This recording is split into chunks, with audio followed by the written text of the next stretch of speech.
The pop of the glove, crack of the bat, cheering fans, America's pastime. Play ball! It's almost summertime and youth baseball leagues across the country are taking the diamond. But it's not always fun and games. What started as a nice day at the ballpark can take a turn. Really? That's what you want? Whether or not you've been to a youth sporting event, chances are likely you've seen sports rage. Get him off the field! Changing the Game Project says 99% of youth athletes say they don't want their parents saying anything from the sidelines during their games. And here's the kicker. When they ask the parents what they think their kids want them to say on the sidelines, they know they don't want them saying anything, yet they do it anyway. So what makes people snap and act out? I think a lot of people are reacting for ways that we really don't understand, and it might not just be that they're out of control or they just got rage issues. It might be that they're really anxious and they think that they're supposed to do something to help their child. Dr. Ruth Ann Tates, a psychologist who works with current and former athletes at the high school, collegiate, and professional levels, says there could be a variety of reasons why. If you think about what the research says, the louder the parent does not make the child a better athlete. She adds parents think they're doing their child a service, when in actuality, it's just the opposite. Oftentimes you have these parents who believe that they're doing the right thing, but they don't realize that they're taking away the joy, which then makes the child not want to play anymore.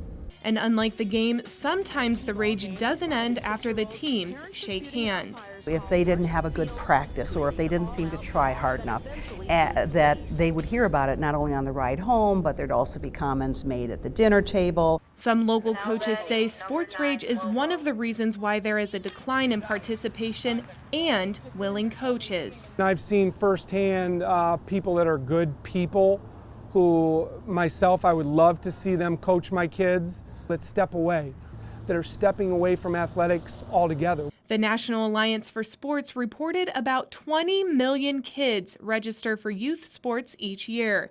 But by the time they reach the age of 13, 70% of them will have quit that sport or sports altogether. I think parents blow it up and make it bigger after the game than really what it needs to be. In efforts to stop sports rage, the Maumee Little League, which is the only local organization whose teams can qualify to play in the Little League World Series, came up with this Sport Parent Code of Conduct form that every parent has to sign before their child can play. As a board, we sat down and wanted to put down a code of conduct to make sure people kind of kept themselves in check and realized these are kids out here trying to get better and have life skills and learn different things as they go along. Jason Hurd has been with the league 12 years and says this code of conduct was implemented in 2008. As serious as it may be to you, for them, these are lifelong memories that they're just kids and they're going to look back on their childhood. It's not just Maumee Little League. Little Leagues nationwide have similar tactics, some even making the parents take a sportsmanship course before their kids can ever step foot on the field.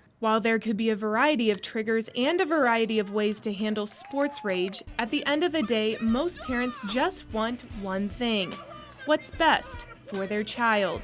And understand that they are here to have fun. I think parents lose sight of that. Let the kids go get their slushes at the end of the game, and you can use it as a life lesson for them. I also spoke to a local umpire who's been umpiring on and off for the last 20 years, and he says about 10 years ago, sports rage was prevalent at the junior high and high school levels. But for about the past 5 years, that shifted to being an issue at the younger Little League levels. And while he says sports rage is still an issue, he admits to seeing the positive impacts the Little Leagues have in turning it around. Reporting for WTOL 11, I'm Danielle Dwyer.